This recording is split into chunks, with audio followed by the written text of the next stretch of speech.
What's up, guys? If you're not subscribed, please subscribe. Also, please smash that like button on the video and enjoy the show. So there's only so much you can do for a kid like that. And it's, I would be a very tiny piece of anything that happens to him. But like I try to, even when the first video came out, I try to facilitate people trying to reach out to him. There was a Black Panther leader that wanted to talk to him. That guy reached out. Black Panther leader? Yeah, they're still around. They're still around? Still kicking? They're not very strong anymore. But I forgot about them. There was like a local activist type guy that wanted to like mentor him. Mr. Ebrey clowned him, like pretended he was Domino's Pizza. Like I didn't order pepperoni. Like he was clowning him in the text message. Then an HVAC opportunity came up because he mentioned the video he wanted to get into HVAC. Yeah. He never replied. So like you can bring a horse to water, but you can't get him to drink. When he decides there's other things that he wants to consider, he has my number and I'd be happy to help him. But at the moment, he's a little scary. Yeah. He's a threat, dude. He's a straight up threat. But that's pretty cool, though, that you have, and publicly with it, too, like have the word on that kind of thing and want to do what you can. And that is the bottom line. You can do what you can, but like you said, you can't make him totally change his life around, but you can help him if he wants to get to that point. I always think about it like this. You can't boil the whole ocean, but you can boil your little pot of water. Right. I'm going to have my little pot of water over the stove as long as I can, and, you can do what you can do. So how did that was the second one you said. And what year was that? Was that 2020 still or 2021? Maybe even 2022. Okay, 2022. Once you said you had 4 ideas going into that one, and the Kia Boys was one of them. Yeah. First of all, how do you come up with ideas? They're always floating into my head, dude. I can't. I could cover my ears and they still float in there. Like that's just how my brain is. I'm always thinking about these things, and also like flow state activities that things are always coming in. So I take my dog for a walk. I gotta bring my phone so I can write down an idea. Yes. I go run in the woods because ideas are a weird little creature. Because if you don't like lock it in or write it down or make sure it's somewhere that you can remember it, it might be a year or years or never that it floats back into your head again. How often do I talk about this? Yes. Yeah. So an idea is I don't know if it's a spiritual thing, but some sort of special thing that somehow the universe said, I'm going to float this into your head, Julian, and you get to run with it. And if you don't, someone else will, because there's 7 other billion people hustling, trying to make things happen on this planet. And action is as big as the idea. But I do notice with a lot of creators, like there's some people that are lazy with the idea side of it. They're good with the execution, but they'd rather copy another format or another style. Whereas the best version of yourself will always be your own idea. Yes. It's never going to be running with someone else's idea that you're going to thrive. Yes. Alessi actually put this really, really well off camera yesterday when we were talking about it. But he's like, it's almost like Tommy took some of the concepts of speed of the edit from like, the Mr. Beast lane, but made documentaries on stories that people weren't covering and made it fun at the same time while it's serious shit. And there's I can look around YouTube, maybe we'd find something like that, but when I watch your videos, I was like, I've never seen this before. You're giving value, but it's also somehow like darkly funny the whole time too, and it's fast. Like education, entertainment, and documentary and vlog mixed all into one. Yes. A big piece of like the secret sauce and the credit goes to Miguel out there editing.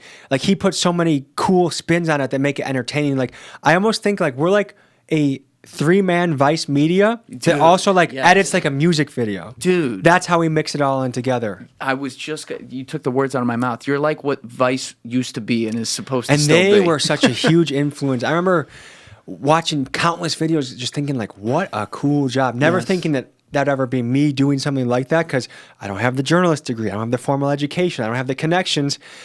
And I think, do they just go under permanently, or are they still around? Vice, we can look that up, Alessi. I think that's Vice sad because News, they have so many amazing pieces out there, dude. That to me, like what they started with, I think they started to get way too political. Yes, and that's not the role of the like. I'm not supposed to like tell people what to think. I'm supposed to show people something, and they come to their own conclusion. And I think that's another reason why we keep getting these connections. Is like, I'm going to go into your life in a very fair, curious, friendly way, and see where it leads. But I don't have like mainstream media. A lot of times, RIP mainstream media, by the way. Hey, they've had a good run, but sorry guys, it's kind of over for you. Well, we're gonna visit the CNN headquarters in a couple of days here and pay you guys a visit. But they did a little hit piece about me and my friend Brandon Buckingham. When me and him covered Kensington, Pennsylvania, it was exploitation. But when they copied the exact same style that we did there and did themselves, that's journalism. Yeah, they don't like that. They don't like when you do their job better than them. Dude, the other thing that blows my mind that like I don't even believe half the time is their Kensington piece has 50,000 views. Mine has 5 or 6 million. Brandon's has 1 or 2 million. Who'd have thought that two idiots like us would be running circles around these bastards? But it feels so good, honestly, like to think that we're onto something. And the thing that is, we don't have an agenda. We try and be honest. Maybe we try to be a little funny, and we also try to make it entertaining, and we can cut it well. We know what to look for. But for some reason, they just don't get it. And if they want to survive, they should hire people doing what we're doing and run it under their own platform. They won't. They won't, though, and they won't they're survive. pussies. Yeah, they are. Yeah.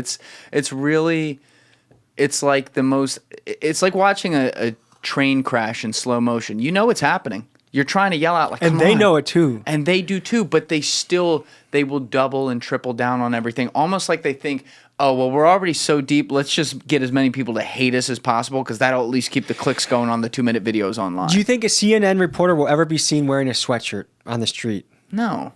Even if they just like made it more casual and approachable, That's right. I feel like they would start to get wind back in their sails. Like just have someone who's literally just down to earth, there to ask questions. Maybe they would pick back up. But I feel like they've actually harpooned their brand so badly that I don't know if they can recover. The younger generations are just like, we're over it. We don't even consider you guys news anymore. Alessi, can you pull up the average age of the viewers of CNN, Fox, what's your guess? And news? It's I can tell you what it is. It's going to be high 60s and low 70s. Boomer. So exactly. Which shout out to I love a lot of boomers. I know they get a lot of shit nowadays. My mom's a boomer. She's a great lady. Yeah. Stepdad's a boomer. He's a great man. I know a lot of good boomers, but their television viewing practices are going extinct. That's right. Just as when we're 70, the shit that we came up on there's going to be something new too. That's just how it goes. That's right. But it's always cool when you see older people who are like staying with things and on top of stuff. Hip. I always want to be that for sure. Yeah. But yeah, do we have that? Okay, CNN's median age was 67 Jesus this year, Christ. up from 60 in 2017. Within 6 years, see what it did? It moved metrically with the people aging, meaning they got no new young viewers according to the median. You know what I think they should do?